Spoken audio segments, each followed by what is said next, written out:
नमस्कार प्रिय धनु राशि वाले, मैं हूं एस्ट्रो डॉक्टर रवि गुप्ता और स्वागत करता हूं आज के मेरे बहुत ही खास कार्यक्रम में कि प्रिय धनु राशि वाले, ये राहु का युग परिवर्तन है और आपके लिए मैं यही बोलूंगा कि संसार में ताकत का तहलका मचने वाला है। जी हाँ प्रिय धनु राशि वाले, आज की ये जो वीडियो है ना बहुत खास है। खास क्यों है, किस लिए है, संपूर्ण जानकारी इस वीडियो में मैं आपको दे दे रहा हूं।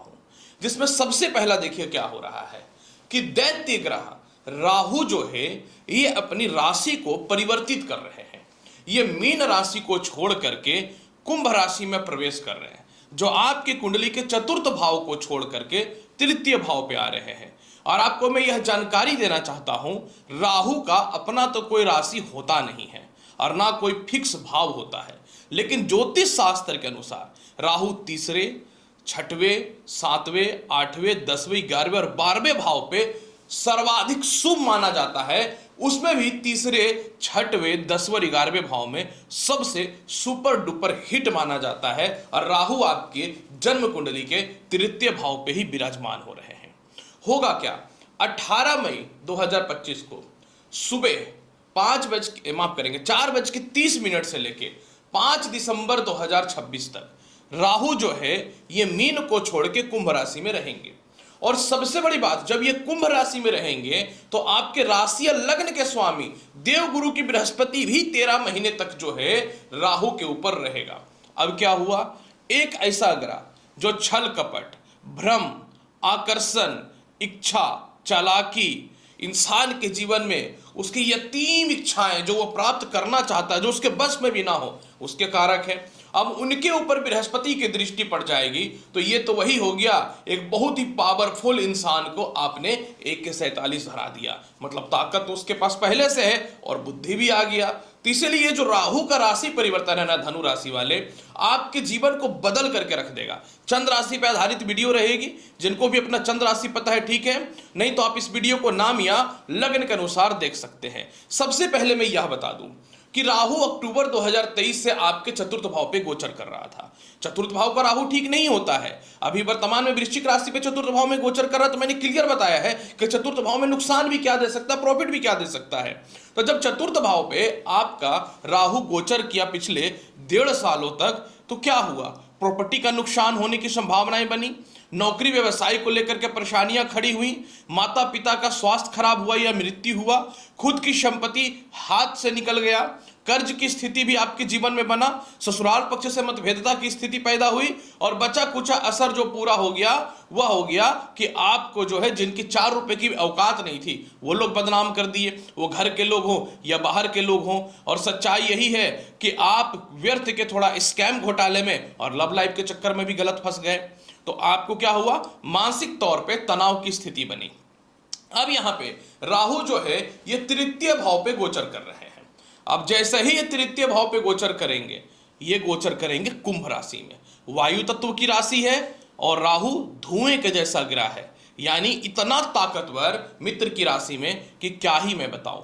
सबसे पहला सुनिए, राहु जो तृतीय भाव में आएगा ना धनु राशि वाले, तो सबसे पहला बेनिफिट आपके जीवन में यह होगा कि आप पराक्रमी बनोगे, आपके अंदर आत्मविश्वास आएगा, आप अपने स्वार्थ के लिए जीना चालू करोगे, किसी से नहीं डरोगे और मैक्सिमम डिसीजन जो दूसरों के अंडर में आप लेते हो आप स्वयं से लेना चालू कर दोगे।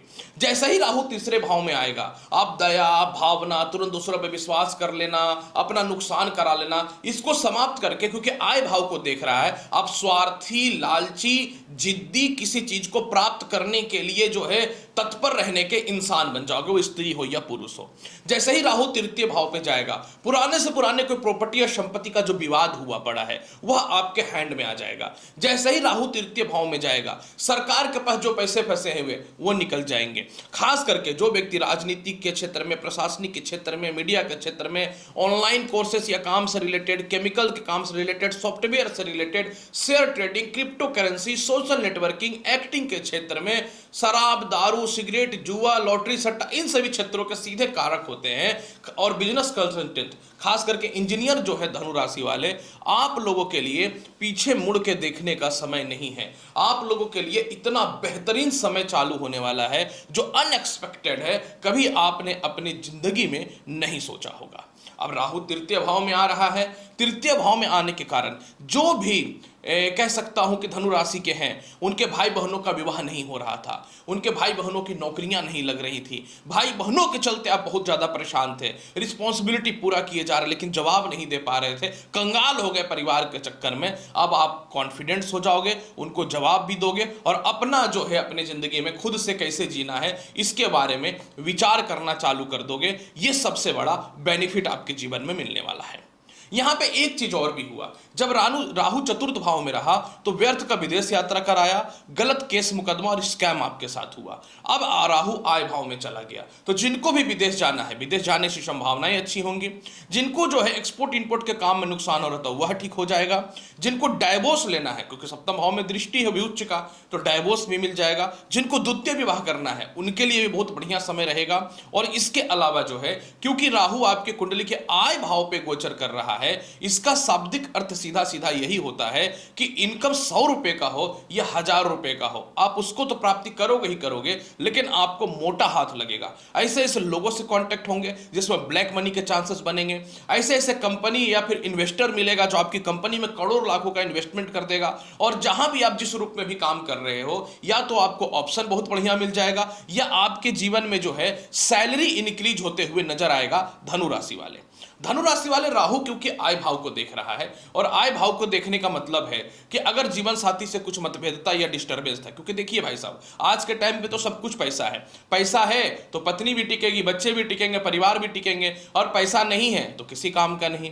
यही चीज तो आपके साथ होता है। तो आप जो है, आपकी पत्नी अगर पैसे के चलते छोड़ के चली गई थी तो वापस आ जाएंगे। आपके परिवार पैसे के चलते आपको वैल्यू नहीं दे रहा था तो वापस आ जाएगा। आप ज्यादा सैलरी इंक्रीज के साथ नौकरी चेंज करना चाहते हैं, हो जाएगा। पार्टनरशिपिंग का काम ईश्वर की कृपा से काफी अच्छा चलना चालू हो जाएगा। और इसके अलावा जो है समझ लीजिए कि राहु का जो है एकादश भाव में दृष्टि पड़ने का मतलब है वीजा, पासपोर्ट, ग्रीन कार्ड, किसी प्रकार की भी समस्या है तो उसका निपटारा होता हुआ नजर आएगा। अब यहां पे 11वां भाव इच्छाओं का होता है। तो जो लोग अपना घर, अपनी संपत्ति या प्रॉपर्टी बनाना चाहते थे 100% बना पाओगे। लेकिन एक बात याद रखना, राहु का 5वां दृष्टि सप्तम भाव पे भी है। पैसे आएंगे, दौलत आएंगे, लेकिन आपको अपना वैवाहिक जीवन को थोड़ा बचा करके रखना पड़ेगा ही पड़ेगा, क्योंकि राहु चाहेगा कि आपके वैवाहिक जीवन को खराब करे, जीवन साथी के स्वास्थ्य को खराब करे। करेगा क्या, होता ही है, लेकिन मैं थोड़ा इनडायरेक्टली बोल रहा हूं। इसके अलावा जो है सप्तम भाव में राहु का दृष्टि पड़ने का मतलब यही है कि मन चाहा स्थानांतरण होगा। जहां जाना चाहते हो मन चाहा स्थानांतरण होगा। और भाग्य भाव में देखिए राहु का दृष्टि पड़ने का मतलब है कि ये जो है थोड़ा पितृ दोष की जैसी स्थिति उत्पन्न करेगी। तो राहु क्या करेगा, व्यर्थ का जो है आपको जो है धर्म कर्म के क्षेत्र में फंसाने का कोशिश करेगा, बहुत ज्यादा धार्मिक की ओर रुचि दिलाएगा। और जो बहुत ज्यादा धर्म की ओर चला जाता है वो कर्म करना भूल जाता है, क्योंकि ज्योतिष शास्त्र तो कर्म का विद्या है। आप कर्म करोगे उसके अनुसार फल देगा। आप जो है 10,000 का काम करोगे तो 20-25 हजार आएगा, 10 करोड़ का करोगे तो 100 करोड़ आएगा। यही तो नियम है अच्छा ग्रह और खराब ग्रह का। अब कोई इंसान महीने का 8,000 रुपए ही कमाता है, अब मैं बोल दूंगा करोड़पति बनोगे, कैसे बनेगा? हो सकता है 8,000 की जगह पे 80,000 हो जाए, लेकिन करोड़पति नहीं बन सकता। उसके लिए और आपको एफर्ट लगाना पड़ेगा, उसके लिए ग्रह महादशा सब देखना पड़ता है। बाकी चीजें तो झूठ सच भी होती है, ये बात भी सच्चाई है। इसके अलावा सप्तम भाव में राहु की दृष्टि पड़ने का मतलब यही हुआ कि आपके द्वितीय संतान कंसीव होने के गुड न्यूज मिल जाएंगे। सप्तम भाव पे दृष्टि पड़ने का मतलब यह हुआ कि आपको मेंटल पीस तो हद तक मिलेगा ही मिलेगा। और सप्तम भाव में दृष्टि पड़ने का मतलब यह हुआ कि चारों तरफ से दौलत ही दौलत आने का संजोग बन जाएगा। लेकिन आपके सीनियर आपको थोड़ा दबाना चाहेंगे, क्योंकि आप बहुत जबरदस्त सक्सेस करोगे तो जलन खोर लोग आपके समक्ष आएंगे। इसके अलावा आपके सीनियर प्रमोशन वगैरह में थोड़ा बाधा उत्पन्न करेंगे, तो आप थोड़ा सा क्रोध पर नियंत्रण करके मैनेज कर लेंगे तो बेहतर फल मिलेगा। और जिनका ससुराल पक्ष से मतभेदता थी, खानदानी संपत्ति का ससुराल पक्ष को लेकर के विवाद था, मेंटेनेंस एलोमनी वगैरह नहीं मिल रहा था, या लग रहा था कि तुम तो कमजोर हो, किसी का कुछ कर ही नहीं पाओगे, अब दुनिया आपकी औकात देखेगी कि समय क्या होता है। समय से बड़ा धरती पे कुछ नहीं होता। यह समय वही है कि इस धरती पे जो है कई बार जो है शत्रु का विनाश करने के लिए भी भगवान को प्रतीक्षा करना पड़ा है। यह समय है, क्योंकि ताकत अर्जित करना पड़ता है और ताकत समय के अनुसार अर्जित होता है और मनुष्य के कर्म के अनुसार अर्जित होता है। फिर भी इसके प्रभाव को बेहतर बनाने के लिए क्या करना चाहिए? इसके प्रभाव को बेहतर बनाने के लिए चांदी का कड़ा तो आप अवश्य धारण कर लो, पीला चंदन का कंटिन्यू तिलक लगाओ, हर अमावस्या के दिन पीपल पेड़ में सरसों तेल का दिया, माफ करोगे, घी का दिया अवश्य जलाना है। और इसके अलावा जो है ओम नमो भगवते वासुदेवाय इस मंत्र का जाप करो, कुत्तों की रोटी दो, सफलताएं मिल रही हैं, कर्म करना चालू करो। और अब लोग देखेगा कि आप वो इंसान नहीं हो जो हमेशा दूसरों पे विश्वास करते थे, दूसरों की सेवा करते थे, अब अपने स्वार्थ के लिए जियोगे। कमाओ, बहुत कमाओ, कमाओगे तो मुझे भी दोगे। समझ गए? तो प्रिय धनु राशि वाले, क्लियर बता दिया कि राहु क्या फल देने वाला है। उम्मीद करता हूं बताया कि जानकारी के अनुसार आपको स्पष्टता तौर पर समझ में आ गई होगी। चैनल पर नए हैं तो लाइक करिए, शेयर करिए, सब्सक्राइब करिए। मिलता हूं अगली वीडियो में और महत्वपूर्ण और ज्ञानवर्धक जानकारी के साथ। तब तक के लिए नमस्कार, अच्छे से रहिए, धन्यवाद।